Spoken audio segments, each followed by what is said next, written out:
नमस्कार दोस्तों, कैसे हैं आप? उम्मीद है अच्छे ही होंगे। दोस्तों, हमारे आज के चैप्टर का टाइटल है साना साना हाथ जोड़ी, जिसकी लेखिका हैं मधु कांकरिया जी। मधु कांकरिया जी ने इस पार्ट में अपनी सिक्किम की यात्रा का वर्णन किया है। एक बार वह अपने मित्र के साथ सिक्किम की राजधानी गंगटोक घूमने गई थी। वहाँ से वह यूमथांग, लायूंग और कटाओ गई। उन्होंने इस पाठ में सिक्किम की संस्कृति और वहाँ के लोगों के जीवन का विस्तार से वर्णन किया है। पाठ में हिमालय और उसकी घाटियों का भी सुंदर वर्णन किया गया है।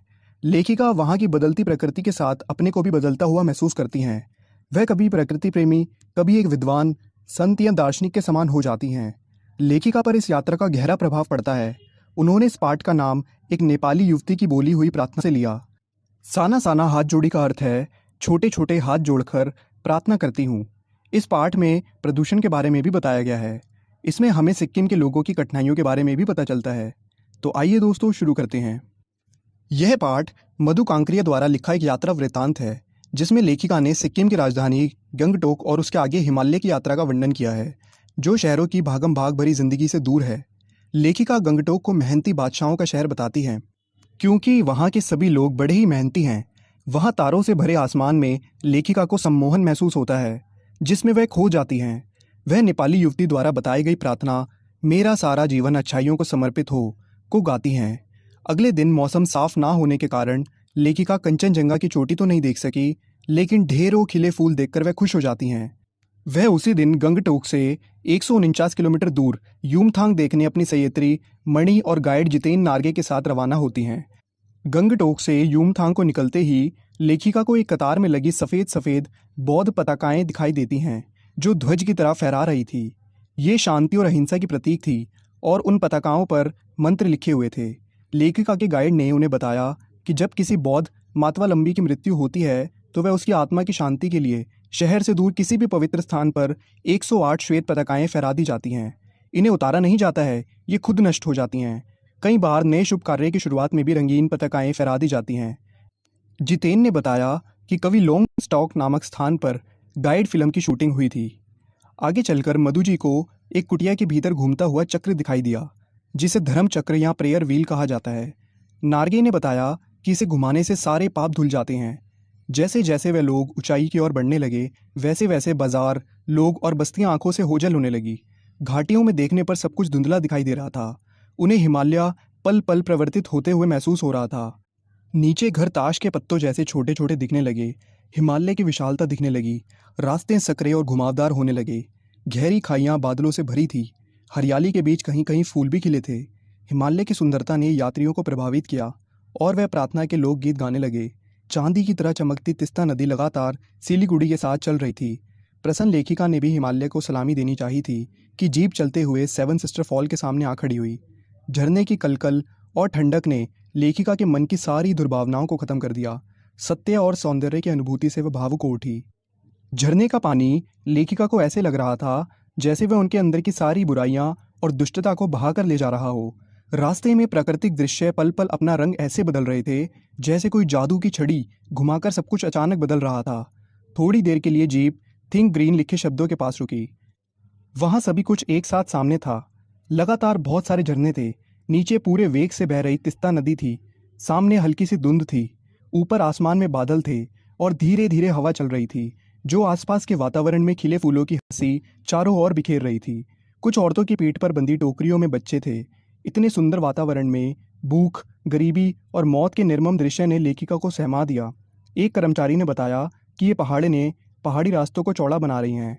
कई बार काम करते समय किसी न किसी व्यक्ति की मौत हो जाती है, क्योंकि जब पहाड़ों को डायनामाइट से उड़ाया जाता है तो उनके टुकड़े इधर उधर गिर जाते हैं। यदि उस समय सावधानी ना बरती जाए तो जानलेवा हादसा हो जाता है। लेखिका को लग रहा था कि सभी जगह आम जीवन की एक ही सी कहानी है। आगे चलने पर रास्ते में बहुत सारे पहाड़ी स्कूली बच्चे मिलते हैं।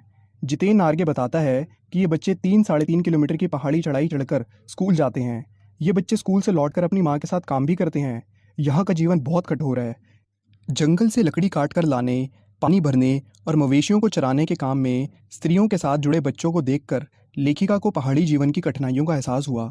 उसे लगा कि मैदानों की तुलना में पहाड़ों में भूख, मौत, दीनता और जिंदा रहने को लेकर संघर्ष अधिक है। जैसी जैसी ऊंचाइयां बढ़ती जा रही थी, वैसे वैसे खतरे भी बढ़ते जा रहे थे। अब रास्ता और तंग हो रहा था। आगे सरकार की गाड़ी धीरे चलाएं की चेतावनी के बोर्ड लगे थे। शाम के समय जीप चाय बगानों में से गुजर रही थी। बगानों में कुछ युवतियां सिक्किमी परिधान पहने चाय की पत्तियां तोड़ रही थी। चारों ओर इंद्रधनुषी रंग छटा बिखेर रहे थे। यूमथांग पहुंचने से पहले वे लोग लायूंग रुके। लायूंग में लकड़ी से बने छोटे छोटे घर थे। लेखिका सफ़र की थकान उतारने के लिए तिस्ता नदी के किनारे फैले पत्थरों पर बैठ गई। रात होने पर जितेन के साथ अन्य साथियों ने नाच गाना शुरू कर दिया। लेखिका की सहत्री मणि ने बहुत सुंदर नृत्य किया। लायूंग में अधिकतर लोगों की जीविका का साधन पहाड़ी आलू, धान की खेती और शराब था। लेखिका को वहाँ बर्फ़ देखने की इच्छा थी, लेकिन वहाँ उसे बर्फ़ कहीं भी नहीं दिखी। एक स्थानीय युवक के अनुसार प्रदूषण के कारण यहाँ स्नोफॉल कम हो गया था। कटाओं में बर्फ़ देखने को मिल सकती है। कटाओं को भारत का स्विट्ज़रलैंड कहा जाता है। मणि, जिसने स्विट्ज़रलैंड घूमा था, उसने कहा, ये स्विट्ज़रलैंड से भी सुंदर है। कटाओं को अभी तक टूरिस्ट स्पॉट नहीं बनाया गया था, इसीलिए ये अब तक अपने प्राकृतिक स्वरूप में था। लायोंग से कटाओ का सफ़र 2 घंटे का था। कटाओ का रास्ता बहुत खतरनाक था। जितेन अंदाज से गाड़ी चला रहा था। चारों ओर बर्फ़ से भरे पहाड़ थे। कटाओ पहुंचने पर हल्की हल्की बर्फ़ पड़ने लगी थी। सभी सहयात्री वहाँ के वातावरण में अपनी फ़ोटो खिंचवा रहे थे। लेखिका वहाँ के वातावरण को अपनी सांसों में समा लेना चाहती थी। उसे लग रहा था कि यहाँ के वातावरण ने ही ऋषि मुनियों को वेदों की रचना करने की प्रेरणा दी होगी। ऐसे असीम सौंदर्य को यदि कोई अपराधी भी देख ले तो वह भी आध्यात्मिक हो जाएगा। मणि के मन में भी दार्शनिकता उभरने लगी थी। वह कहती है, प्रकृति अपने ढंग से सर्दियों में हमारे लिए पानी इकट्ठा करती है और गर्मियों में ये बर्फ़ शिलाएं पिघलकर जलधारा बनकर हम लोगों की प्यास को शांत करती हैं। प्रकृति का ये जल सचमुच अद्भुत है। इस प्रकार नदियों और हिमशिखरों का हम पर बहुत बड़ा कर्जा है। थोड़ा आगे जाने पर फौजी छावनियाँ दिखाई देने लगी, क्योंकि ये एक बॉर्डर एरिया था और थोड़ी ही दूर पर चीन की सीमा थी। कड़कड़ाती ठंड में पहरा देते फौजियों की कर्तव्य निष्ठा ने लेखिका को भावुक बना दिया। पौष और माघ की ठंड में किस तरह रहते होंगे, ऐसा लेखिका सोचने लगी। वहाँ जाने का रास्ता भी बहुत खतरनाक था।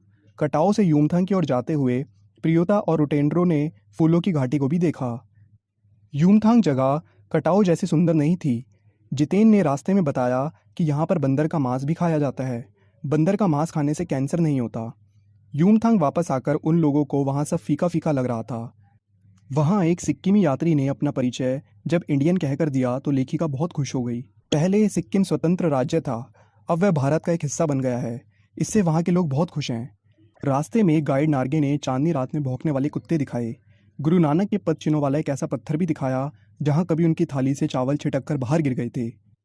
आगे उन्हें खेदुम नामक 1 किलोमीटर का ऐसा क्षेत्र भी दिखा जहाँ देवी देवताओं का निवास माना जाता है।